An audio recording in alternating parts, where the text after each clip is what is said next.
ಮಾನ್ಯರೇ, ನಾನು ಯೋಗಿ ನಿಶಿಂಜಿ. ನಿಮ್ಮೆದುರು ನಾನು ಇಂದು ಮಾಯೆ ಇನ್ನೊಂದು ವಿಧಗಳಾದ ರಾಗ, ದ್ವೇಷ ಮತ್ತು ಕಲಾ ಎಂಬಗಳ ಬಗ್ಗೆ ಮಾತನಾಡಲಿಕ್ಕೆ ಇಚ್ಛಿಸ್ತೇನೆ.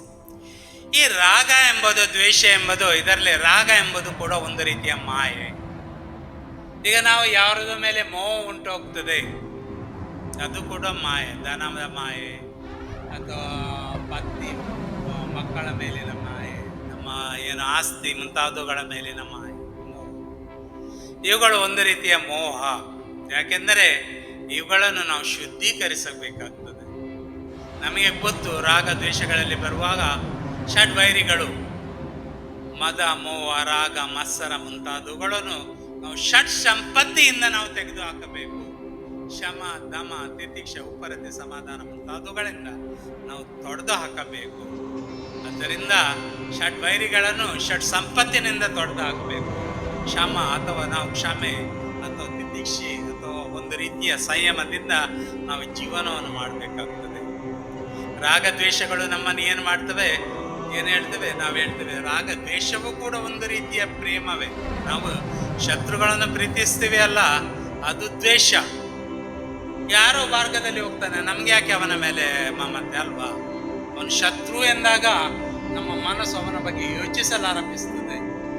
ಯಾವುದು ಒಳ್ಳೆ ರೀತಿಯಲ್ಲ, ಕೆಟ್ಟ ರೀತಿಯಲ್ಲಿ. ಅದಕ್ಕೆ ನಾವು ಹೇಳ್ತೇವೆ ಅದನ್ನು ದ್ವೇಷ ಅಂತ ಕರೀತೇವೆ. ಶತ್ರುವಿನ ಮೇಲೆ ನಮಗಿರುವ ಪ್ರೀತಿ ಯಾವುದು? ಅದು ದ್ವೇಷ.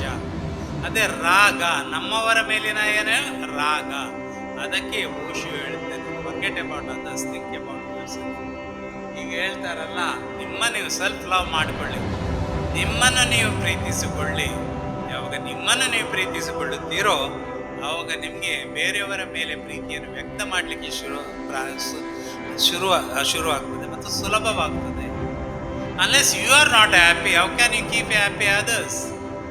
ನಿಮ್ಮಲ್ಲಿ ಆ ಸಂತೋಷವಿಲ್ಲ, ನಿಮ್ಮಲ್ಲಿ ಆನಂದವಿಲ್ಲ, ನೀವು ಬೇರೆಯವರ ಬಗ್ಗೆ ಆನಂದ ಅಥವಾ ಏನು ಆಲಿಂಗನ ಯಾರಿಗೂ ಸಂತೋಷವನ್ನು ನೀಡಲಾರದು. ಅದಕ್ಕೆ ಜನರು ಹೇಳ್ತಾರೆ, ನನ್ನಲ್ಲಿ ಶಾಂತಿ ಇಲ್ಲ, ನನ್ನಲ್ಲಿ ಸಮಾಧಾನವಿಲ್ಲ. ಇಫ್ ಐ ಆಸ್ಕ್ ಸಂಬಡಿ, ನಿಮ್ಗೆ ಏನು ಬೇಕಪ್ಪ ಅಂದರೆ ನನಗೆ ಸ್ವಲ್ಪ ಶಾಂತಿ ಕೊಡಪ್ಪ. ಶಾಂತಿ ಎಂಬುದು ಮಾರುಕಟ್ಟೆಯಲ್ಲಿ ಇರುವ 2 ರೂಪಾಯಿ ಕೊಟ್ಟರೆ ಬರುವ ಅದು ನಶ್ಯದ ಉಗಿಯಲ್ಲ.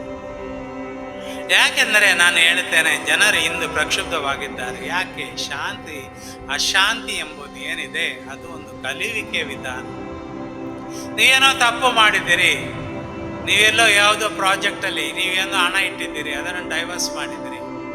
ಯಾವುದೋ ಹಣ ಇತ್ತು ಯಾವುದೋ ಪ್ರಾಜೆಕ್ಟಿಗೆ, ಅದನ್ನು ಮಿಸ್ಯೂಸ್ ಮಾಡಿದ್ದೀರಿ. ನಿಮ್ಮ ಮನಸ್ಸಿನಲ್ಲಿ 1000 ರೀತಿಯ ಅಶಾಂತಿ. ಏನೋ ಹೇಳಿದಿರಿ, ಯಾವುದೋ ಸುಳ್ಳು ಹೇಳಿದಿರಿ, ಆ ಸುಳ್ಳನ್ನು ಮುಚ್ಚಿಕೊಳ್ಳಲು 1000 ಸುಳ್ಳುಗಳು. ಪುನಃ ಅಶಾಂತಿ. ಏನೋ ಹೇಳಿದರು, ನೀವೆಲ್ಲಿ ಹೋಗಿ ಬೇರೆ ಸಮಯ ಹಾಳು ಮಾಡಿದಿರಿ, ಮನೆ ಅಶಾಂತಿ. ಅಶಾಂತಿ ನಿಮ್ಮೊಳಗೆ ಸೇರುತ್ತದೆ.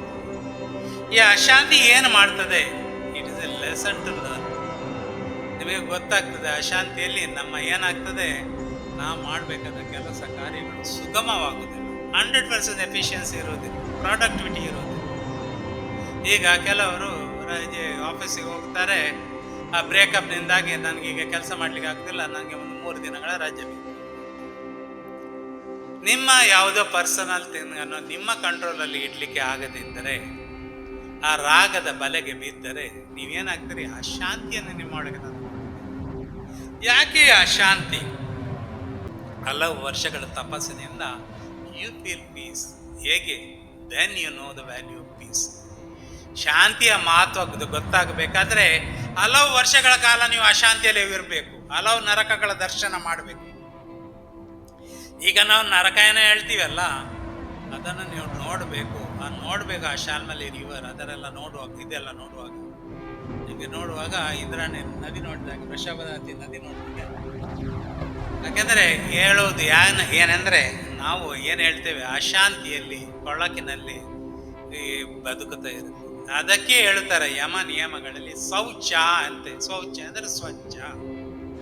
ಸ್ವಚ್ಛ ಅಂದರೆ ಹೊರಗಿನ ಸ್ವಚ್ಛ ಹೌದು, ಸ್ನಾನ ಮಾಡೋದು ಹೌದು, it keeps it cleanse fresh. ಆದರೆ ಒಳಗಿನ ಆಂತರ್ಯದ ಸ್ವಚ್ಛವಿರುತ್ತೆ. ಯಾರದೋ ಕಳ್ಳತನ ಮಾಡಿ, ಯಾರದೋ ಲೂಟಿ ಮಾಡಿ, ಏನೋ ಮಾಡಿ ಆ ಹಣ್ಣವನ್ನು ನೀವು ತಿಂತೀರಿ, ಬೇರೆಯವರಿಗೆ ಬಿಡಿಸ್ತೀರಲ್ಲ, ಆವಾಗ ಅಲ್ಲಿ ಸ್ವಚ್ಛತೆ ಇರೋದು. ಏನು ನೀವು ದುಡಿದು ಸ್ವಚ್ಛವಾಗಿ ದುಡಿದು ತಂದು ತಿಂತೀರಲ್ಲ, ಅದು ಸ್ವಚ್ಛ. ನೀವು ಏನು ಗಳಿಸುತ್ತೀರೋ, ಹೌದು ಪರಿಶ್ರಮದಿಂದ, ಹೌದು ಆತ್ಮವಿಶ್ವಾಸದಿಂದ ನಿಮ್ಮ ಮಕ್ಕಳಿಗೆ 2 ತುತ್ತನ್ನು ನೀವು ತಿನ್ನಿಸ್ತೀರಲ್ಲ, ಸ್ವಚ್ಛವಾದದ್ದು, ಅದು ಸ್ವಚ್ಛ, ಅದು ಸ್ವಚ್ಛ, ಅದು ಪಾಲಿಸಬೇಕು ನಾವು. ಅದರ ಹೊರತು ಅಶಾಂತಿ ನಮ್ಮ ಮನಸ್ಸಿನಲ್ಲಿ ಇದ್ದೇ ಇರ್ತದೆ. ಅಶಾಂತಿ, ಅಸುರಕ್ಷತೆ. ಅಶಾಂತಿ ಏನು ತರುತ್ತದೆ? ಅಸುರಕ್ಷತೆ ತರ್ತದೆ. ನಾಳೆ ಏನು ಮಾಡುದು, ನಾಡ್ದು ಏನು ಮಾಡುದು ಅಂತ ಮನೆಯಲ್ಲಿ ರೋಗ ರುಜಿನಗಳು ಬರ್ತದೆ. Stress is a cause of many diseases. ನಿಮಗೆ ಗೊತ್ತಾ, ಡಯಾಬಿಟಿಸ್ಗೆ ಕಾರಣವೇ stress, not what you eat, sugar ಅಂತ. ಯಾಕೆಂದರೆ ಸ್ಟ್ರೆಸ್ನಿಂದ ಹಾರ್ಮೋನ್ಗಳ ಮೇಲೆ ಇದು ಮಾಡ್ತದೆ, ಅವುಗಳು ಇನ್ಸುಲಿನ್ ಮೇಲೆ ಪ್ರಭಾವ ಬೀರ್ತದೆ. ಇನ್ಸುಲಿನ್ ಸೆಕ್ರೆಟ್ ಆಗೋದು ಈ ರೀತಿ ಏನಾಗ್ತದೆ, ಸ್ಟ್ರೆಸ್ ಹಾರ್ಮೋನ್ಸ್ಗಳು ರಿಲೀಸ್ ಆದಾಗ ಹೆಚ್ಚಿನ ಶುಗರ್ ನಮ್ಮ ಬ್ಲಡ್ ಶುಗರ್ ರಿಲೀಸ್ ಆಗ್ತದೆ. So always if you are always in, ಯಾಕೆಂದರೆ ಅಶಾಂತಿಯಲ್ಲಿದ್ದರೆ ನಿಮ್ಮ ಸ್ವೀಕಾರ ಮಟ್ಟ ಯಾವುದು ಯಾಕೆ ಹೆಚ್ಚಿನ ಪ್ರಮಾಣದಲ್ಲಿ ಇರಬೇಕು. ಯಾಕೆಂದರೆ ಸ್ಟ್ರೆಸ್ ಲೆವೆಲ್ ರಿಲೀಸ್ ಆಗ್ತಾನೆ ಇರ್ತದೆ. ಅದನ್ನು ಕಾಂಟ್ರಾಕ್ಟ್ ಮಾಡಲಿಕ್ಕೆ ಏನಾಗ್ತದೆ, ಸಕ್ಕರೆಯ ಪ್ರಮಾಣ ನಮ್ಮ ದೇಹದಲ್ಲಿ ಅಗತ್ಯವಾಗಿ ಹೆಚ್ಚಿರ್ತದೆ. ಇದು ಡಯಾಬಿಟಿಸ್ಗೆ ಕಾರಣ. ಆದ್ದರಿಂದ ಅದು ಒಂದು ಕಾರಣ. ಅದು ಒಂದು ಏನಾಗ್ತದೆ, ಅದರಿಂದ ವಿವಿಧ ಗ್ಲ್ಯಾಂಡ್ಸ್ಗಳು ಏನಾಗ್ತದೆ, ಬಳಲ್ತದೆ. ಅಶಾಂತಿಯಿಂದ ನಮ್ಮ ದೇಹ ಬಳಲ್ತದೆ, ಏನು ಮಾಡಲಿಕ್ಕೆ ಸಾಧ್ಯವಾಗುವುದಿಲ್ಲ. ಇದು ನಾವು ಉಂಟಾಗುವ ರಾಗ, ರಾಗದಿಂದಲೂ ಯಾಕೆ ಉಂಟಾಗ್ತದೆ? ಹೌದು, ಒಂದು ರೀತಿಯಲ್ಲಿ ನಾನು ನೋಡಿದೆ, ಒಂದು ಮೈಸೂರು ಲ್ಯಾಂಡ್ ನಮ್ಮ ಜನರಲ್ ಮ್ಯಾನೇಜರ್ ಸೂಸೈಡ್ ಮಾಡ್ತಿದ್ದ. ಈ ಕತೆ ಏನೆಂದರೆ, ಅವನ ಇಂಜಿನಿಯರ್, ಅವನೊಬ್ಬ ಹೆಂಡತಿಯ ತಂಗಿದ್ದಳು, ಅವಳು ಕೂಡ ಗಂಡ ಇಂಜಿನಿಯರ್, ಅವನೊಬ್ಬ ಮೆಟಲ್ ಇಂಜಿನಿಯರ್. ಅವರು ಏನಾದರೂ ಇಂಡಸ್ಟ್ರಿ ಹಾಕಿದ್ದರು. ಒಂದು 3 ತಿಂಗಳಿಗೊಮ್ಮೆ ನೆಕ್ಲೆಸ್ ತರಲಿಕ್ಕೆ ಶುರು ಮಾಡಿದ್ರು. ಇವಳು ತಂದು ಅಕ್ಕನಿಗೆ ತೋರಿಸು. ಅಕ್ಕ ಬಂದು ಅವನ ಗಂಡನನ್ನು ಹೇಳು, ಏನ್ರಿ ತಂಗಿ ಎಷ್ಟು ಕೊಡ್ತಾರೆ, ನೀವು ಇಂಜಿನಿಯರ್, ಅವರು ಇಂಜಿನಿಯರ್, ನನಗೆ ಒಂದು ತರದಿಲ್ಲ. ಏನು ಮಾಡ್ದು, ಈ ಅಣ್ಣಪ್ಪ ಬ್ರೈಕ್ ತೆಗೆದುಕೊಳ್ಳಲು ಶುರು ಮಾಡಿದ. 2-3 ವರ್ಷಕ್ಕೆ ಸಿಕ್ಕಿ ಬಿದ್ದ, ಅಲ್ಲಿಂದ ಸೂಸೈಡ್ ಮಾಡಿದ. ನೋಡಿ, ನಾವೇನು ಹೇಳ್ತೇವೆ, ಈ ಹೆಂಡತಿಯ ಮೇಲೇನೋ ವ್ಯಾಮೋಹ, ಮೋಹ ನಮಗೆ ಕೆಟ್ಟದನ್ನು ಮಾಡಲಿಕ್ಕೆ ಶುರು ಮಾಡ್ತದೆ, ಅಶಾಂತಿಯನ್ನು ಉಂಟು ಮಾಡಲಿಕ್ಕೆ ಮಾಡ್ತದೆ. ಒಂದು ವೇಳೆ ನಾನು ಲಂಚವನ್ನು ತೆಗೆದುಕೊಳ್ತದೆ, ಸಮಾಜಕ್ಕೆ ಕೆಟ್ಟಾಗ್ತದೆ. ಈ ಅಶಾಂತಿ ಅವನು ಬಾಧಿಸ್ತದೆ, ತಡೆಯಲಾಗದೆ ಆತ ಸೂಸೈಡ್ ಮಾಡ್ತದೆ. ಒಂದು ರೀತಿಯಲ್ಲಿ ನಮ್ಮ ಮನೆಯ ಆಚೆ ಒಂದು ಮನೆ ಇತ್ತು. ಇಬ್ಬರು ಅಣ್ಣ ತಮ್ಮಂದಿರು, ಮಧ್ಯದಲ್ಲಿ ಒಂದು ಹಲಸಿನ ಮರ, ಒಂದು ಹಲಸಿನ ಹಣ್ಣು ಇತ್ತು.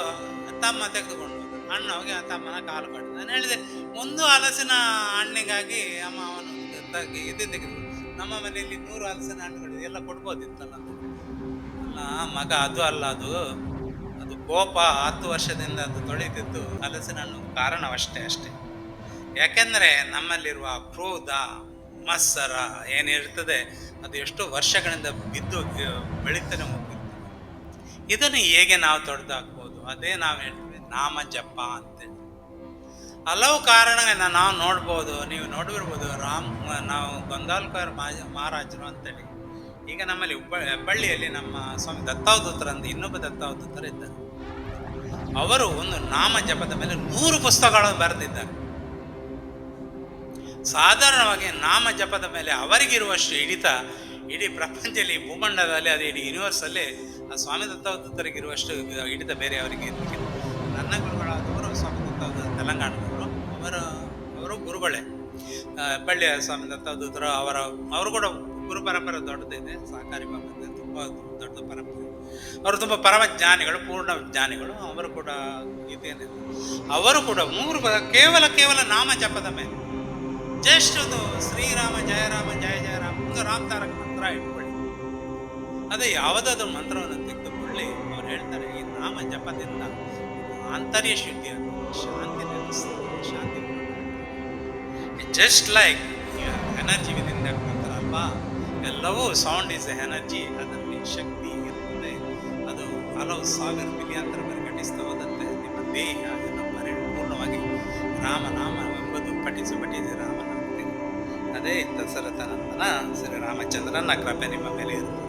ಯಾವುದೇ ಒಂದು ಡಯಟಿಯ ನಾಮವನ್ನು ತೆಗೆದುಕೊಂಡು ದೊಡ್ಡ ವಿಷಯ.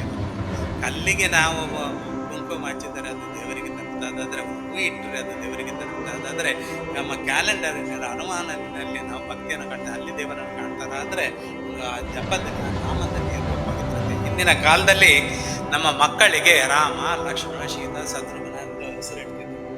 ಏ ಲಕ್ಷ್ಮಿ ಬಾರ ಅಂತೇಳಿ.